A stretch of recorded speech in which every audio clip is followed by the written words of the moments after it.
back to my channel. Today I wanted to do a how to survive exams guide because okay, here's the thing. I hate studying. I don't mind school. I don't mind learning material.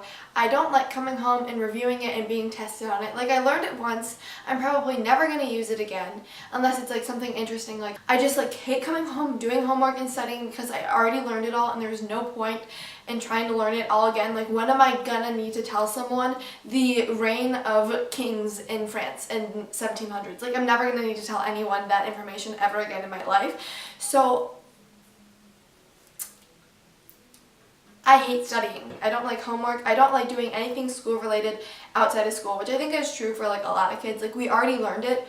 What's the point? So exams are the worst time of year because not only do you have to study like a lot, but you have to study every piece of information that you learned that entire year, especially in classes like math, language, where it all builds off each other. Oh my god, especially language. Language is the absolute worst because you have to go back to like your freshman year and remember every single word and every single thing that happened. And I hate studying for language. But yes, exams suck. And if you're in college, if you're in high school, even I had exams in middle school. If you have exams, they suck. They're terrible. I don't suggest them to anyone. Don't do them if you don't have to. I've always wanted to be homeschooled, but like, that's a thing.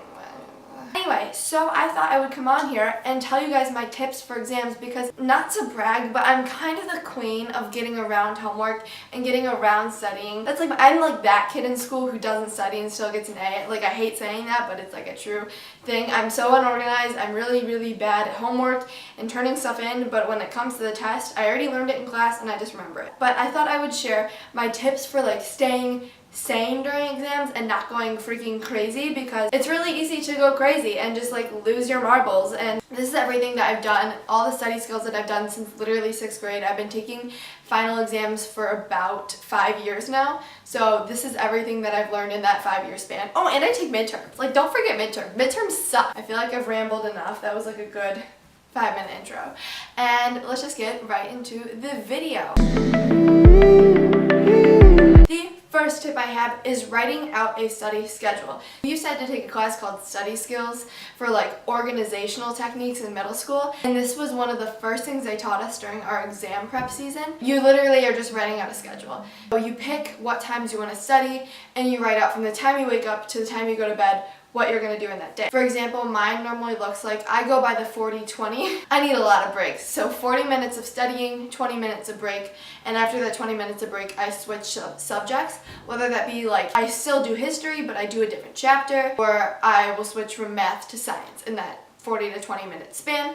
And then I make sure I plan in lunch, dinner, breakfast, workout, so everything you have is laid out in front of you. You already have it written down, so you're looking at it and it kind of keeps you disciplined for when you need to study and when you need to sit down. Because if I don't write it down, I'll just be like, I'll study in like an hour, and then like 4 hours pass and I've watched 2 Marvel movies and I'm like, oh my god, where did all my time go? You need to make sure that you're having a schedule and having it written out, so then you know exactly when you have to study and what you're going to do in that time period, so you're not like sitting around trying to figure out what you're going to do. And another tip that goes along with that is, when you are starting to study, get everything that you need out, whether that be notes, your computer, pencils, pens, notebooks. Get everything out so you don't have to keep getting up and going and getting stuff while you're studying. Setting a schedule is one of the most important tips that I can give. The second most important tip that I can give you is study strategies. I have a lot of study strategies because I am not the traditional sit down and read my notes. That never works for me. If I sit down and I read all my notes over again, I will just be like skimming everything because I'm like, yeah, I already know that. I really have to keep myself accountable when I'm studying. One of the most, I started doing this in 8th grade and it's kind of weird, but it works 100%. I remember every single piece of information. I use the read it, say it, hear it system. Basically how that works is you want to do those 3 things when you're studying for a test. So read it, you already did when you took notes on it. Write it, you already did when you took notes on it. The only thing you haven't done is speak it. So what I do is I open up my notes, or I open up the book of whatever class I'm studying for. This really works for history and science, I've found. And you open up the book and you pretend that you're giving like a lecture. So you add in your own little anecdotes and you'll add in your own little things, but you're reading what's in the text and you're saying it out loud. And for me, just reading it out loud and hearing myself say it really somehow like ingrains it in my memory, and I just remember it 1,000 times better. The other thing that I want to say for study strategies is finding different types of ways to study. Like the traditional ways, obviously, like reading it out loud, reading it in your head, taking notes, stuff like that. Those are traditional ways of studying. I try to find non-traditional ways of studying because taking notes in every class or rereading the book in every single class can get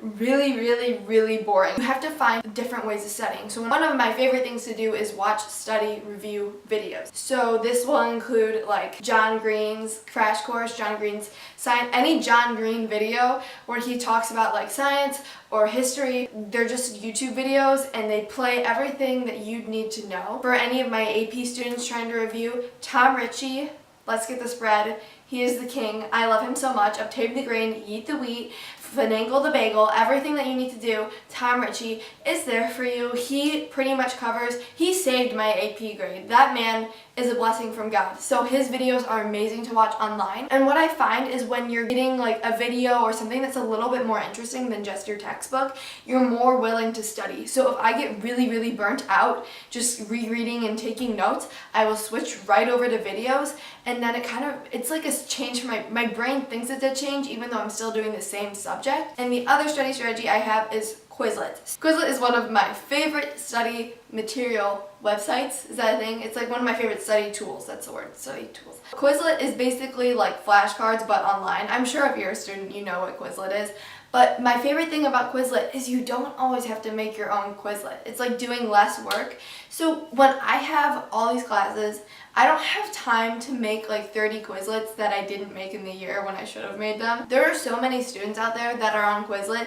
Literally just search like polyatomic ions Quizlet and there will be like a polyatomic ions Quizlet for you. If you think about it, someone has probably made a Quizlet for it. You don't have to waste your time making handwritten flashcards or making your own Quizlets for that matter. You just search for the Quizlet that you need, and then a Quizlet pops up and you just do that one. The last study strategy that I want to share with you guys is studying alone. So I'm quite an independent gal, in case you haven't noticed. I don't really hang out with people ever. I don't really leave my house. So this isn't really a thing for me, but I know a lot of people study in groups. But every time that I have done group study ever in my life, I perform worse on the test. It's like a known fact. It's a statistic. It's not an opinion. It's a statistic. It's a fact. It's true. I always perform worse on the test when I study with other people. And now you're probably thinking, but everyone knows more information. Like, what's the point of not studying with other people? Well, let me tell you. So when you study with other people, your work average drops because you're just gonna like be talking to each other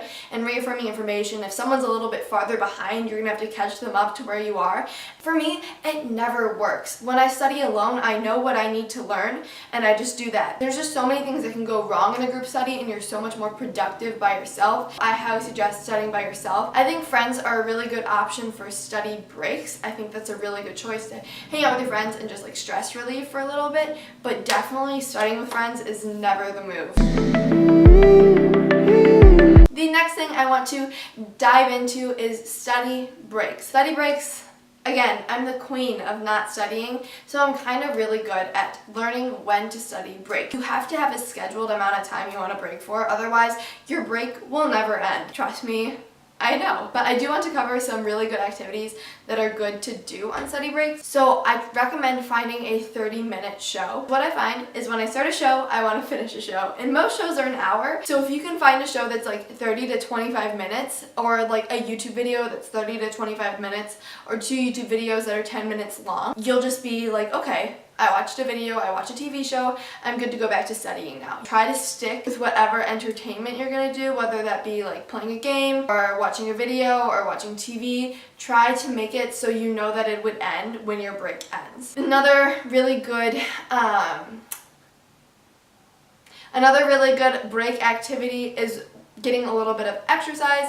Exercise is proven to, I think, do something in your brain that makes you study better. For me, it just relieves stress and relieves tension. I always work out in the morning, so I have that scheduled into my schedule, but during one of my breaks, during one of my breaks, I will go for a walk, or I'll just try and be outside, get some fresh air in me. I always move locations during my breaks just to change scenery. When I'm in one space, it's my study space. When I'm in another space, it's my resting space. Just being outside and exercising and just moving around a little bit, especially when you've been sitting in one place studying for so long, I just feel like it helps your brain just take a break. It just helps it just relax. Yoga is a really good activity, getting your zen on, lighting up your chakras. I think that exercise is a really good choice for breaks. Ding. The last thing, oh my god, what was the last thing I wanted to cover? Oh, the last thing I want to cover is cramming techniques. So, let's be real. We all set our study schedules, we all set our plans. We don't always adhere to them. I, for one, am one of those people that never adheres to my schedule.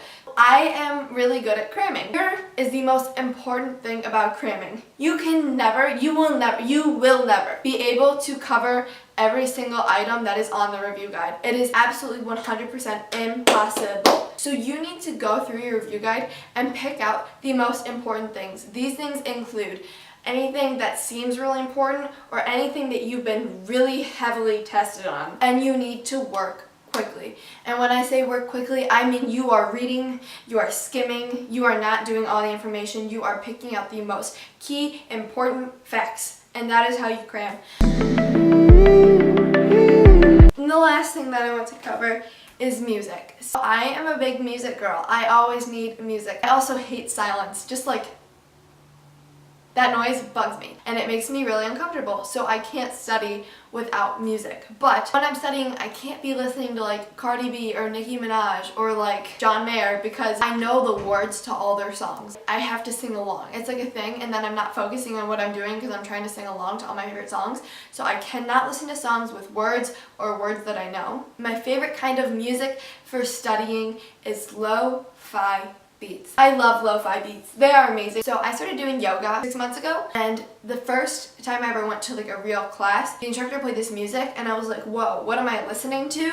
And then I asked him after, he's like, it's a lo-fi beat, and here's a playlist on Spotify. So I found that playlist, I made my own playlist of lo-fi beats and music that I don't know the words to. That is my favorite music for studying of all time. So that's the last thing I want to put in there because it's really important to me. I will link that playlist down below because it's my favorite ever. So yes, that is it. That is everything that you need to know for your exams. I think the biggest overall takeaway is don't let yourself get too stressed out.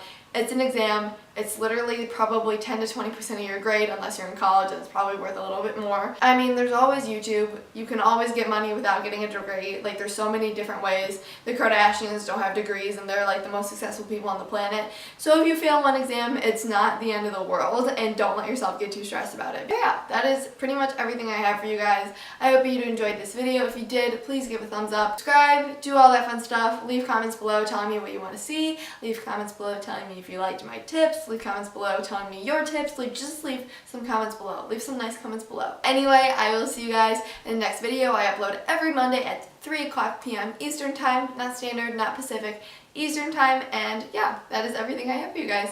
See you next time. Bye.